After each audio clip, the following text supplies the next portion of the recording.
EPA, reversing Trump, will restore states' power to block pipelines. A proposed rule would make it easier for state officials and tribal authorities to stop pipelines and other energy projects that could pollute local water. Washington, the Biden administration on Thursday will move to restore authority to states and tribes to veto gas pipelines, coal terminals and other energy projects if they would pollute local rivers and streams, reversing a Trump-era rule that had curtailed that power. For 50 years, the Clean Water Act has given states and tribes the ability to review federal permits for industrial facilities and block projects that could discharge pollution into local waterways. Without their certification, the federal government cannot approve a project. Michael S. Regan, the administrator of the Environmental Protection Agency, said the agency was proposing a rule that builds on this foundation by empowering states, territories, and tribes to use congressionally granted authority to protect precious water resources while supporting much-needed infrastructure projects that create jobs and bolster. Water resources are essential to thriving communities, vibrant ecosystems and sustainable economic growth, Mr. Regan said in a statement. Some states have used their authority under the Clean Water Act to stop or delay fossil fuel projects.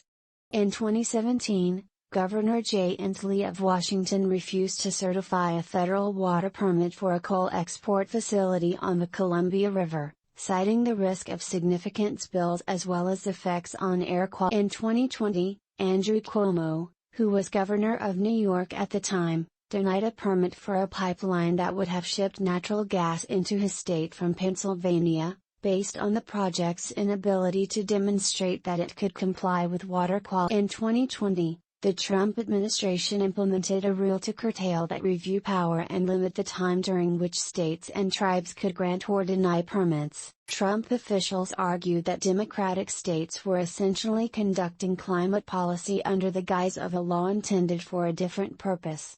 They said they wanted to curb abuses of the law that were holding fossil fuels projects hostage. Environmental groups and Democratic lawmakers accused the Trump administration of fast-tracking big energy projects at the urging of the oil and gas industry. The rule was in place since 1971 and the Trump administration moved to undo it, basically constraining the ability to challenge the environmental impacts of projects, said Rich Raves, a professor of environmental law at the New York University. The Biden administration's proposed changes essentially would restore the conditions that existed before the Trump presidency. They come as Mr. Biden is calling on the oil and gas industry to step up production to relieve high prices at the pump.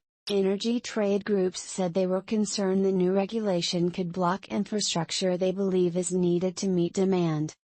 Mr. Raves said he did not believe the actions by the Biden administration would affect prices at the pump, since the Trump administration's limits would remain in place until the Biden rule is finalized. Most likely, keeping the Trump rule in place is not going to keep gas prices low, and removing the Trump rule is not going to raise gas prices, he said. Republicans criticized the Biden administration's plans as adding needless red tape while allowing fossil fuel opponents to create barriers for oil and gas projects. It should not take longer to get the permits and permissions for a pipeline than it does to build one, Karen Harbert, president of the American Gas Association, said in a statement on Wednesday. She said companies were concerned that the proposed rule will veer from the intent that Congress had when authoring the Clean Water Act and will allow some states to delay and increase costs for essential energy infrastructure. Julia Anastasio, executive director of the Association of Clean Water Administrators, which represents water permit administrators in all 50 states, said the rejection of the coal terminal in Washington state and the gas pipeline in New York did not amount to a. Ms. Anastasio said while those cases became the poster children for fossil fuel industry supporters, there wasn't really a problem out there. States were doing their job and doing it well. She said tweaks to the Clean Water Act provision could be needed, but that the Trump-era changes had gone too far. The right to review projects that cross local waterways is clear authority that was given to the states by Congress, EMS. Anastasio said. The proposed rule must go through a 60-day period of public comment and review before it is finalized.